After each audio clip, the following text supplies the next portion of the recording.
नमस्कार विद्यार्थी मित्रमैत्रिणींनो, मी उज्ज्वला वाघोरे रिलायबल स्पर्धा परीक्षा केंद्राच्या यूट्यूब प्लॅटफॉर्मवरती तुमच्या सगळ्यांचं स्वागत करते. आपण बघणार आहोत आगामी परीक्षांच्या दृष्टिकोनातून महत्त्वाचे कंटेंट जे पॉलिटीशी संबंधित आपल्याला येणाऱ्या एक्झामसाठी महत्त्वपूर्ण असणार आहे. मित्रांनो, MPSCमध्ये गेल्या काही वर्षांच्या प्रश्नपत्रिका जर आपण विश्लेषित केल्या तर त्यामध्ये एक गोष्ट आपल्याला सातत्याने जाणवते की राष्ट्रपती प्रकरण असेल, उपराष्ट्रपती प्रकरण असेल, राज्यपाल प्रकरण असेल, यांच्या कलमांवरती सातत्याने प्रश्न विचारले गेले. मग ते राज्यसेवा पूर्वपरीक्षा असू द्या, कंबाईंड ग्रुप बी, ग्रुप सी पूर्वपरीक्षा असू द्या, याला सातत्याने कलमांचा संदर्भ आपल्याला विचारला गेला. तर आपण आजच्या या व्हिडिओमध्ये राष्ट्रपतींशी संबंधित महत्त्वाची जी कलमं आहेत, जी एक्झाम ओरिएंटेड आपल्याला महत्त्वाची असणार आहे, ती आपण बघणार आहोत. आता भारतीय राज्यघटनेच्या भाग 5 मध्ये कलम 52 ते कलम 62 या दरम्यान आपल्याला राष्ट्रपती पदाच्या तरतुदी दिसतायत. मग याच्यासाठी ना भाग कोणता आहे, कलम कोणत्या कलमापासून कोणत्या कलमापर्यंत राष्ट्रपतींशी संबंधित सलग आपल्याला कलमं दिसतायत, तर तो मुद्दा सगळ्यात पहिले आपण बघणार आहोत. बघा, भारतीय राज्यघटनेनुसार भारतीय राज्यघटनेच्या भाग 5 मध्ये आपल्याला राष्ट्रपती पदाच्या तरतुदी दिसतायत. भाग 5 याची सुरुवातच कलम 52 पासून होतीये. कलम 52 ते कलम 62 यामध्ये आपल्याला राष्ट्रपती पदाशी संबंधित महत्त्वाच्या तरतुदी दिसतायत. मग काय आहेत या कलमांमधल्या तरतुदी ज्या आपल्याला एक्झाममध्ये विचारल्या जातात, त्यांच्याशी संबंधित महत्त्वाचे मुद्दे बघूयात आपण. मित्रांनो, कलम 52 मध्ये राष्ट्रपती पदाशी संबंधित तरतूद आहे. म्हणजे भारतीय राज्यघटनेच्या कलम 52 मध्ये भारतासाठी एक राष्ट्रपती असतील या पदाच्या संदर्भात आपल्याला मुद्दा दिला गेलेला आहे. म्हणजे राष्ट्रपती पद विचारलं तर आपल्याला कलम 52 हे टिक करायचं आहे. त्याच्याशी संबंधित हे महत्त्वाचं कलम आहे. त्यानंतर आपल्याला कलम 53 मध्ये 2 कलम दिसतात, 2 उपकलम म्हणा. कलम 53(1) आणि कलम 53(2). मग यामध्ये आपल्याला कलम 53(1) मध्ये भारताच्या संघराज्याचे कार्यकारी प्रमुख हे राष्ट्रपती असतील अशी तरतूद दिली आहे. म्हणजे राज्यघटनेनुसार हे सांगितलं गेलंय की संपूर्ण भारताची जी सत्ता आहे ती राष्ट्रपती पदाच्या नावाने चालेल. म्हणजे संपूर्ण भारताचा जो राज्यकारभार आहे तो राष्ट्रपती पदाच्या नावाने चालणार आहे. म्हणून भारताच्या संघराज्याचे कार्यकारी प्रमुख आपल्याला राष्ट्रपती दिसतायत. ती तरतूद आपल्याला कलम 53(1) मध्ये दिलेली आहे. त्यानंतर आपल्याला कलम 53(2) मध्ये भारताच्या तीनही सैन्य दलाचे सरसेनापती म्हणून राष्ट्रपती आदेश देतील, राष्ट्रपती उद्घोषणा करतील, या पद्धतीची तरतूद आपल्याला दिलेली आहे. म्हणजे भारतीय राज्यघटनेच्या कलम 53(2) नुसार राष्ट्रपतींना तीनही सैन्य दलाचं सरसेनापती पद दिलेलं आहे.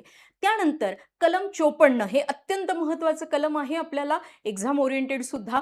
कलम 54 मध्ये आपल्याला राष्ट्रपती पदाची निवडणूक दिसती आहे. राष्ट्रपती पदाची ही निवडणूक जी अप्रत्यक्ष घेतली जाती आहे, जी एकल संक्रमणीय प्रमाणशीर प्रतिनिधित्वाच्या आधारे घेतली जाती आहे. केंद्रीय निवडणूक आयोगाकडून ही निवडणूक संचलित केली जाते आहे. तर कलम 54 मध्ये याच्याशी संबंधित तरतूद आपल्याला दिसती आहे.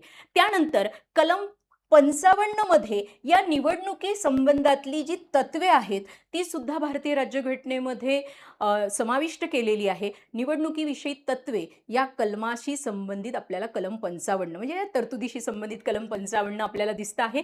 त्यानंतर हे अत्यंत महत्त्वाचं कलम आहे, ते आहे कलम 56, ज्यानुसार भारतीय राष्ट्रपतींचा कार्यकाल त्यामध्ये नमूद करण्यात आलेला आहे. पदावधी किंवा कालावधी असंही आपण म्हणू शकता.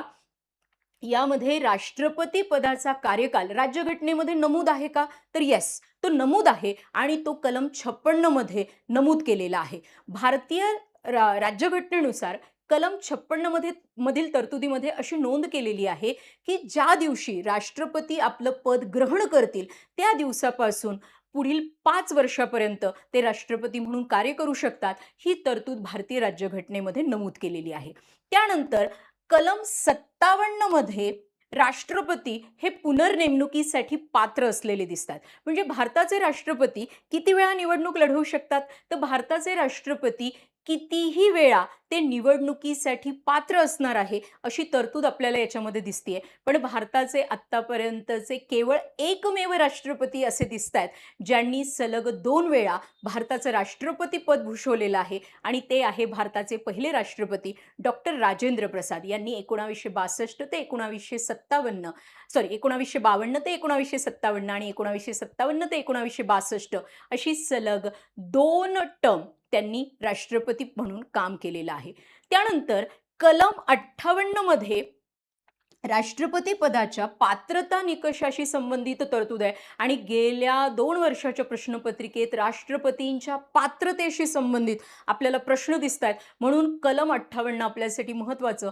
पण सध्याच्या या व्हिडिओमध्ये आपण फक्त कलमांचा संदर्भ घेत असल्यामुळे या प्रत्येक मुद्द्यांवरती मी स्पेशल व्हिडिओ बनवणार आहे. त्यामुळे सध्याचा जो व्हिडिओ आहे तो फक्त कलमांशी आधारित आहे, कलमांशी संबंधित आहे. म्हणून तुम्ही त्या गोष्टी लक्षात ठेवा.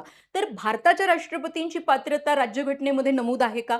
तर येस, ती निश्चितच नमूद आहे कलम 58 मध्ये. ठीक आहे. त्यानंतर त्या राष्ट्रपती पदासाठी अटी किंवा शर्ती कलम 59 मध्ये नमूद केलेले आपल्याला दिसत आहेत की राष्ट्रपती पद भूषवत असताना किंवा त्याची शपथ घेत असताना कोणत्या गोष्टींच्या अटी किंवा शर्ती त्यांच्यावर टाकल्या गेलेल्या आहेत या संदर्भातल्या तरतुदी आपल्याला कलम 59 मध्ये दिसत आहेत.